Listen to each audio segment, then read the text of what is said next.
Hello, everyone, and welcome to the Premiership Quarter. Today, I'm going to be doing my predictions for Richmond Football Club in the season 2024. I will be talking about my predicted best 23 for them. I will be talking about who finishes top three in a few of their awards, including their best and fairest. I'll be talking about their ins and outs from the off season, as well as where I have them finishing in 2024. To start with, I'm going to be talking about their defense in their best 23. Their key position defense is honestly pretty good. You've got Bolter and Grimes as their two mainstays. They're experienced players, and then Vlosten is that medium interceptor. And I think they're all pretty good. Bolter has been training more as a forward as of recently, but I still think if Lynch is healthy, he does play in defense because they need it. And then Grimes is obviously that experienced player. He'll probably be injured at times this season, but when healthy, he's absolutely still in their best 23. And the player that I have who will probably be coming in as an untried player mainly is Josh Gibcus. He was a relatively high pick in the 2022 draft. I think it might have been about 12 or 10, I think around there as a pick. And I think he's a highly talented key position player. He's a super interceptor. He reads the game excellently. And as a Saints fan, I thought he would have been a perfect fit in our team alongside Callum Wilkie. But unfortunately, we didn't get him because I think Richmond snagged him up just before our pick. But I think him and Bolter work really well together. Bolter's more of your lockdown player. He'll take your number one key forward. And then between Gibcus and Grimes, they'll switch between the second and third, where Gibcus might be on the third forward and allow him to intercept, or Grimes will be on the third tall and be able to roam a bit and use his experience to his advantage. Nick Vlosten's obviously an excellent player. I think he's one of the best players in his role, that sort of medium defender. He's a great interceptor, and he's got a pretty good kick as well. He's been a mainstay of this Richmond side when healthy, and I don't think that'll change anytime soon. Then their two half-backs are Jaden Short and Daniel Rioli.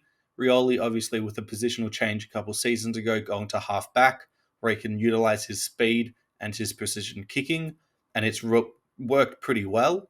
And then you've got Jaden Short, who, from outside 60, I don't think there's anyone else you would rather in the AFL. He can kick, and his defensive work is pretty underrated, and I think he's a great player. In terms of their wingers, you've got Camden McIntosh. I don't see this position really changing this season. I think he's been pretty good for Richmond, just a good player in throughout his entire career for them. And then I've got Jack Ross in the other wing. He might play a bit of midfield time this year if they've got a couple injuries. Someone like Jacob Hopper's not playing as well as you might think. He'll be able to fill in at that role, but I've got him starting in the wing when their mids are fully fit. In terms of their forward line, Tom Lynch I've got starting, but there's a chance he might not, especially I think because he's been ruled out of round one. But I think when fully healthy, he's absolutely there. I've got Kaczynski as the other one. He got traded to Richmond this season, and I think he can be a decent pick for them in the future. Off the bench, I've got Samson Ryan as that backup ruckman as the third forward, I guess, but in terms of height, he's clearly number one. And then Noah Cumberland as that mid-sized forward. He's a bit of a goal sneak. He plays more like a small rather than medium, but I think from memory he is more medium-sized, at least height-wise. And then I think their three smalls are going to be Bolton, Baker, and Martin. Martin probably won't be playing as much midfield time this year, although there is a chance he does. I think Bolton will probably take that role from him. I think Bolton could hopefully play a bit more 35-65 midfield time and be more dangerous consistently throughout games rather than just popping up and doing something brilliant. And then Liam Baker is more of their half forward, roll up into the midfield type forward to allow more space. He's going to be able to play anywhere as he always has been, but I think he'll be more of a half forward this year and maybe get some midfield time if Richmond want to add a new player in there to shake things up. In terms of their ruck position, it's going to be Nankervis. Samson Ryan might be there, as the starter if Nankervis picks up an injury or gets suspended. But at the moment, it's still Nankervis. I don't see that changing, at least till next season potentially. And then their midfield, I think, is pretty set. It's Taranto, Presti, and Hopper. I think Hopper probably needs to get back to what he was doing in GWS for Richmond to be anywhere near good to make finals. But Taranto, he's definitely not out of 150 players, 151st. Like, he's clearly top 80, I think. You could make I understand Kane Corns' argument where he's coming from, but that doesn't mean he's not a top 100 player at worst. And then Prestia, he's had a lot of injury issues, but when fully fit, he is a pig. He's in and under, and it does cause harm to your body. But when playing, he is super for them, and he can also surprisingly hit the scoreboard at times. And then off their bench, I've got Nathan Broad. He's a pretty underrated player for them. He has been throughout his entire career. Doesn't really get talked about much in the media. And then I've got as their third winger, it's Marlian Pickett. He can play as like an undersized key forward at times if they need it, but I don't think that's his best position. I think it is on the wing. And then their backup midfielder is Jack Graham.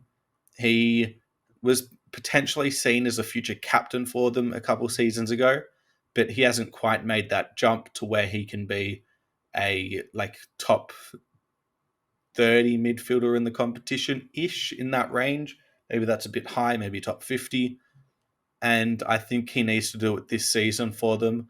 I've talked about Samson Ryan and how he could potentially be as that ruckman for Richmond. While Tom Lynch is out, he'll probably be starting as the first key forward, with him, Kaczynski, and Cumberland as the three main forwards. And then as their sub at the moment, I've got Ryan Mansell. I think you can pick between a few players. Someone like Jacob Bauer could play in that role to start off with. And then in terms of their best and fairest, I've got first being Tim Taranto. I don't think it'll be by a landslide. I think Floston's actually rated really highly in terms of how he polls. And so I think it'll be between those two. And then I think it'll be a slight drop before it gets to players like Bolton, Martin, maybe Dylan Grimes, Jaden Short. I think there's going to be quite a close battle between their top seven in terms of who makes the top three. But I see Taranto and Boston as the two keys in that race. In terms of their most goals, I think if Lynch plays after, let's say, round 3, he'll finish first. But if he doesn't play till like round 7 or 8 and he's just in and out of the team all season, I could absolutely see someone like Bolton winning it for them. If someone like Kaczynski has a huge jump, which I don't see, it's entirely possible for him to kick 35, 40 goals simply because he's going to be the number one target for them inside 50. But more than likely, it's going to be Bolton and Martin as their two real goal-kicking forwards for the moment.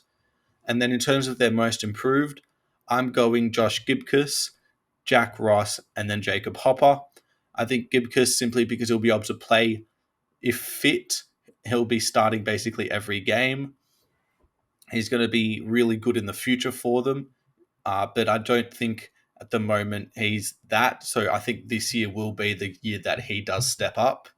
Jack Ross, I've got as second because I think he's a pretty good player. And if he does get played a bit more in the midfield under the new coach, then he could have a really good breakout year. And then third, I've got Jacob Hopper because I don't think he will have as bad of a season as he did last year. Hopefully he'll be more healthy and he'll be able to get back to his GWS form for them. In terms of their ins and outs from the off-season, they didn't really gain anyone. They got Kaczynski, obviously, but outside of that, it's just a couple draft picks, and they picked up Sam Naismith as a backup ruckman.